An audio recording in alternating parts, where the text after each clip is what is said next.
Welcome to the Salmon Runs YouTube. Enjoy the video. You'll start by preparing the document itself. Make a backup and confirm you have the right account. Open File Explorer, locate the file, and copy it to create file backup.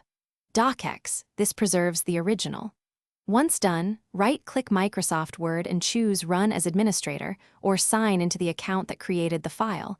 Make sure Word has elevated rights so you can change properties. Now open the read-only document directly from Word. Do not double-click the backup yet. This lets you proceed safely. You'll now remove the read-only flags both at the system level and inside Word.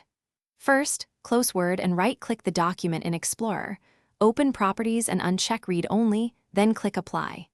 Next, reopen Word and go to File Right Arrow Info Right Arrow Protect Document. If Restrict Editing is enabled, click Restrict Editing and Stop Protection. Enter the password if prompted. If removal fails because of password protection, you must obtain the password from the owner or use approved recovery steps. Otherwise, finish by saving your editable copy and confirming changes stick. Use Save as to create a new file name. Test by closing and reopening that file. If you see permission denied or the document reverts to read-only, check the folder's Security tab for your account permissions and verify no network share or cloud sync is locking the file.